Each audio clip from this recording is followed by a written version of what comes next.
Bonjour à tous, voici mon résumé de l'actualité spatiale du mois de septembre. 5, 4, 3, 2, 1, top.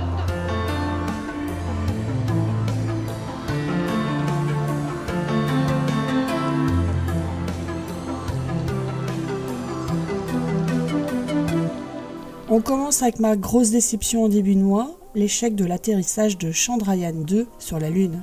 La mise sur orbite lunaire est réalisée le 20 août. Le 2 septembre, la séparation entre l'orbiteur et l'atterrisseur Vikram, du nom du père du programme spatial indien, Vikram Sarabhai, est effectuée sans souci. Le 6 septembre, l'atterrisseur Vikram a commencé sa descente sur la surface lunaire à partir d'une orbite à 30 km d'altitude. Sa vitesse était alors d'environ 1700 mètres par seconde. À l'aide de ses moteurs de freinage, le lander devait ralentir aux environs de 140 mètres par seconde jusqu'à une hauteur de 7,65 km. La descente devait durer environ 15 minutes et tout semblait donc se dérouler comme prévu au début. Malheureusement, le centre de contrôle de la mission a perdu la communication avec Vikram à la 12e minute alors que le lander effectuait des manœuvres critiques à 2,1 km au-dessus de la surface lunaire. On ne sait absolument pas ce qui s'est passé par la suite pour le moment. Espérons que l'analyse des télémétries aide l'ISRO à en savoir davantage. Bien que l'agence indienne ait annoncé le 10 septembre que l'orbiteur de Chandrayaan-2 avait photographié Vikram à la surface de la Lune, pour l'instant rien n'a été publié. Le 17 septembre, c'est l'orbiteur de la NASA, Lunar Reconnaissance Orbiter, qui a photographié la zone d'atterrissage, mais n'a pas pu retrouver le lander, se trouvant peut-être dans une zone d'ombre lors des photos. Un autre passage est prévu le 14 octobre. Pendant ce temps, l'orbiteur Chandrayaan-2 orbite autour de la Lune. La durée de la mission de l'orbiteur a été prolongée d'1 à 7 ans grâce aux économies de carburant réalisées lors du voyage vers la Lune. Au cours de sa mission, l'orbiteur Chandrayaan-2 réalisera plusieurs expériences, dont une pour estimer la quantité d'eau glacée sur le satellite naturel de la Terre. Pour rappel, sur les 46 missions qui avaient planifié un atterrissage en douceur sur le sol lunaire, seules 21 à ce jour, un peu moins de la moitié, ont réussi. On poursuit avec le vendredi 6 septembre où le vaisseau Soyouz MS-14 s'est désamarré de la Station spatiale internationale. Comme à son arrivée à l'ISS le 27 août, le vaisseau était inhabité, mais il y avait comme à l'aller un passager un peu particulier, le robot anthropomorphique Skybot F850 ou Fyodor. Fyodor a été testé à bord de l'ISS pendant plusieurs jours, notamment à l'aide d'un exosquelette. Lors de la descente du vaisseau, c'était l'occasion de tester un nouveau système de navigation numérique en remplacement du système analogique pour les Soyouz MS. Après l'atterrissage, le vaisseau a été récupéré et le robot a été extrait du Soyouz chez RKK Energia dans la ville de Korolev. Fyodor a été ensuite stocké dans l'attente d'une autre utilisation ou d'autres expériences. Jeudi 12 septembre, ce sont 2 satellites d'imagerie terrestre et une voile solaire expérimentale qui ont été mis sur orbite à bord d'un lanceur chinois Long March 4B. C'était le retour en vol du lanceur de la famille des Long March 4 après l'échec d'un étage supérieur de Long March 4C en mai. La principale charge utile du lancement, jeudi, était le satellite d'observation de la Terre Siyuan-1 2D mis au point par la China Academy of Space Technology, CAST. Il y avait un autre passager à bord, donc le microsatellite Ice Pathfinder ou BLU-1, équipé de caméras à haute résolution pour suivre les changements de la glace de mer. Il abrite également un instrument permettant d'identifier les navires traversant les mers polaires. Ce serait le premier exemplaire d'une constellation de 24 microsatellites destinés à fournir des observations polaires en continu. La Chine s'appuie actuellement sur des satellites étrangers et des stations de surveillance au sol pour les observations polaires et veut ainsi devenir indépendante. Le troisième passager était le CubeSat Taurus 1 qui testera une voile solaire de 2,5 m² pour la désorbitation dans l'objectif de réduire les débris en orbite. Jeudi 19 septembre, c'est le lanceur léger chinois Long March 11 qui a mis sur orbite pas moins de 5 satellites.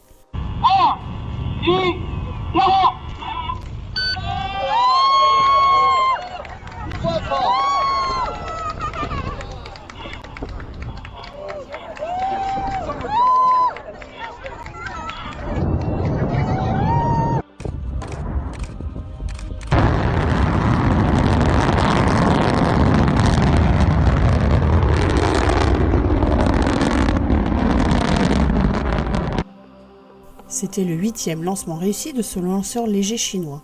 Les 5 satellites vont participer à la constellation de satellites d'observation Suoya-M, qui aura à terme 34 satellites. Mardi 10 septembre, c'est un fait inhabituel qu'on a pu observer lors de la chronologie finale du lanceur H-2B japonais. Un incendie s'est déclaré sur le pas de tir à la base du lanceur environ 15 heures avant l'heure prévue du décollage. Le feu a été assez rapidement maîtrisé et n'a pas fait de victimes car le pas de tir était déjà évacué. L'incendie a eu lieu après le remplissage de la fusée de près de 194 tonnes de propergol en hydrogène liquide et en oxygène liquide. Quelques jours après, on a su que l'incendie avait probablement été provoqué par l'électricité statique et les fortes concentrations d'oxygène provenant des réacteurs principaux de la fusée. Finalement, le lanceur a décollé le 24 septembre. À son bord, le cargo de ravitaillement de l'ISS japonais HTV-8.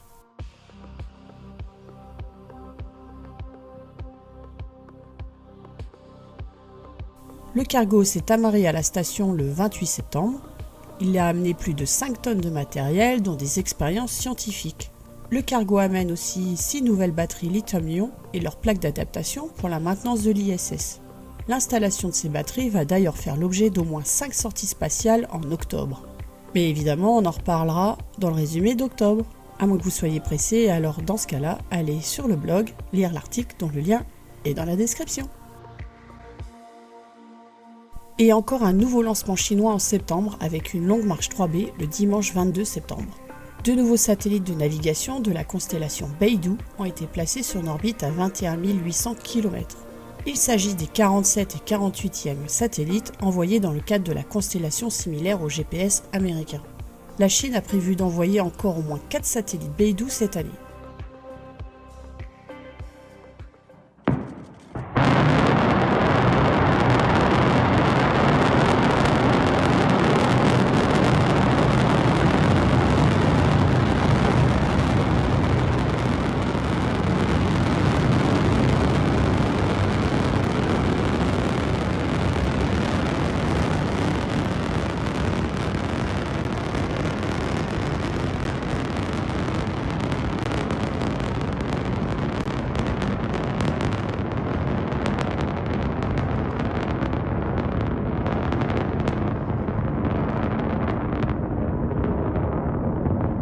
Et un 4e lancement en septembre pour la Chine. Cette fois-ci, c'était une longue marche 2D le mercredi 25 septembre. Le satellite Yunai 1-2 est un satellite pour la détection de l'environnement atmosphérique et marin et l'environnement spatial, ainsi que le contrôle des catastrophes et hautes expériences scientifiques selon le communiqué officiel. Il complète le satellite Yunai 1-1 lancé en 2016.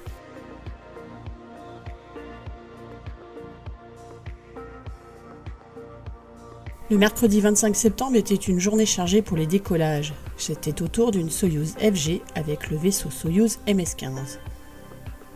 C'est la dernière fois qu'un vaisseau Soyouz était lancé par une Soyouz de type FG. Les vaisseaux à venir seront mis sur orbite par des Soyouz 2-1B après la qualification apparemment réussie du vol du Soyouz MS-14. C'est aussi la dernière fois que le pas de tir numéro 1, appelé Gagarin Start, a été utilisé pour l'envoi d'hommes vers l'espace.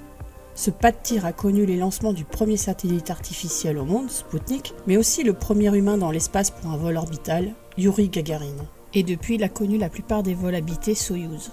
Il pourrait être rénové pour le lancement des Soyouz 2, mais le transfert des lancements russes en grande partie vers le site de Vostochny laisse présager le contraire. Le vaisseau Soyouz MS-15 est arrivé à l'ISS après 4 orbites terrestres et s'est amarré sans problème en mode automatique. Jessica Meir, Oleg Skripochka et Azaa Ali Al-Mansouri ont rejoint les 6 membres d'équipage de l'expédition 61 déjà à bord de l'ISS. Ils étaient donc 9 dans l'ISS pendant quelques temps. C'est le 3e vol spatial d'Oleg Skripochka et le premier pour ses 2 coéquipiers. Oleg devrait réaliser une sortie dans l'espace en novembre, la 4e de sa carrière. Jessica Meir, 42 ans, a été sélectionnée en 2013, comme Christina Koch, Nick Hague et Andrew Morgan qu'elle a rejoint dans l'ISS. Azaa Ali Al-Mansouri, 36 ans, est le premier astronaute de l'histoire des Émirats Arabes Unis. Il est le 10e invité de l'ISS. Il a effectué un entraînement d'1 an avec l'agence spatiale russe. L'astronaute a effectué une mission de 8 jours à bord de l'ISS, mais ça on en reparlera dans le résumé d'octobre. Ou alors sinon, allez voir l'article dans le blog, lien dans la description.